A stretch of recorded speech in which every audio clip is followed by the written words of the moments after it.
Vastu in modern architecture എന്ന സീരീസിൻ്റെ പുതിയൊരു അധ്യായത്തിലേക്ക് എല്ലാവർക്കും സ്വാഗതം.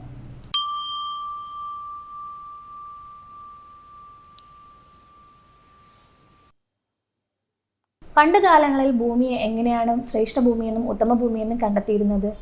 പശുക്കളെ സ്വമേധയായി മേയാൻ വിടുക, അവ വിശ്രമിക്കുന്ന സ്ഥലം, ബലവൃക്ഷങ്ങൾ തിങ്ങി നിറഞ്ഞ സ്ഥലം, പ്രദക്ഷിണമായ നീരൊഴുക്കുള്ള സ്ഥലം, ഇവയൊക്കെയായിരുന്നു ശ്രേഷ്ഠമായ ഭൂമി.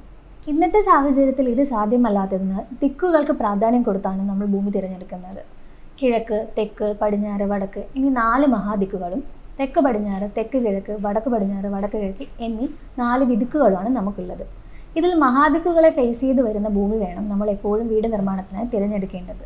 നമ്മൾ വരച്ച പ്ലാനിനെ വീടിന് കൃത്യമായി സ്ഥാനനിർണ്ണയം കൊടുക്കുന്നതിനെയാണ് കുറ്റിയടികൾ കൊണ്ട് ഉദ്ദേശിക്കുന്നത്. സാധാരണയായി പ്ലാവ്, അശോകം തുടങ്ങിയ മരങ്ങളുടെ കമ്പുകളാണ് കുറ്റിയടിക്കാൻ നമ്മൾ ഉപയോഗിച്ച് വരുന്നത്. വീടിന്റെ തെക്കു പടിഞ്ഞാറേ മൂല വരുന്ന ഭാഗത്ത് ഭിത്തിപ്പുറത്തോ ഭിത്തിയുടെ മധ്യത്തിലോ വരുന്ന രീതിക്ക് വേണം കുറ്റിയടിക്കാൻ. വാസ്തു നിയമങ്ങൾ പാലിച്ച് ഉത്തമമായ ഭിത്തിപ്പുറം അളവ് നൽകിയാണ് വടക്ക് ദർശനമായ ഈ വീട് ഡിസൈൻ ചെയ്തിട്ടുള്ളത്. വടക്കും തെക്കും ഭാഗങ്ങളിൽ അറ്റാച്ച്ഡ് റൂമുകളും കിഴക്കും തെക്ക് കിഴക്ക് ഭാഗത്ത് അടുക്കളയും വർക്കേരിയും വരുന്ന രീതിയിലാണ് വീട് ഡിസൈൻ ചെയ്തിട്ടുള്ളത്. തെക്ക് കിഴക്ക്, തെക്ക്, തെക്ക് പടിഞ്ഞാറ്, പടിഞ്ഞാറ്, വടക്ക് പടിഞ്ഞാറ് എന്നീ ഭാഗങ്ങളിലായിരിക്കണം കൂടുതലും കിടപ്പുമുറികൾ വരേണ്ടത്.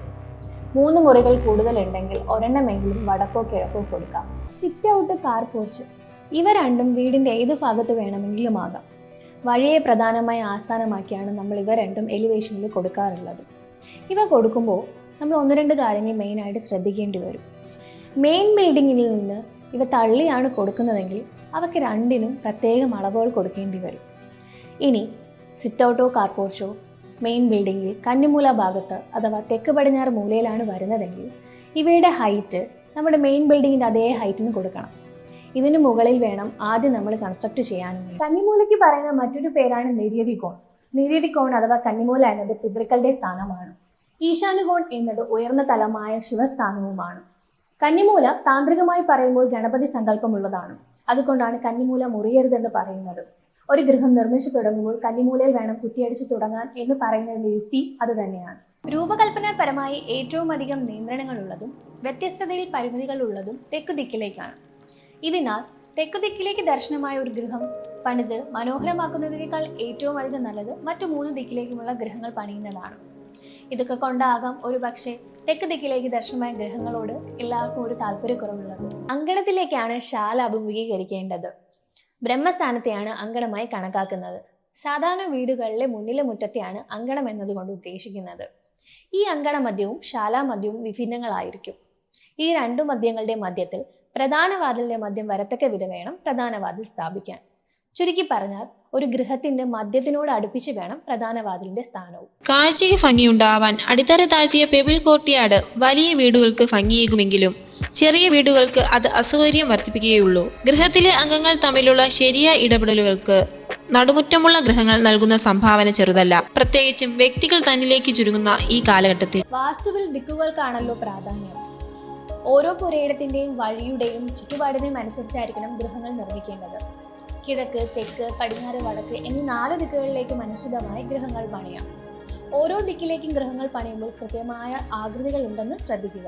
പ്രപഞ്ചത്തിൽ സ്ഥൂലമായി ഏതൊരു വസ്തുവും കടന്നു പോകുന്ന അവസ്ഥയാണ് മരണം. ജനനം കഴിഞ്ഞ് ബാല്യം, കൗമാര്യം, യൗവനം, വാർദ്ധക്യം എന്നിവ അവസ്ഥകളിലൂടെ ഒരു ജീവൻ മരണത്തിലേക്ക് അടുക്കുന്നു.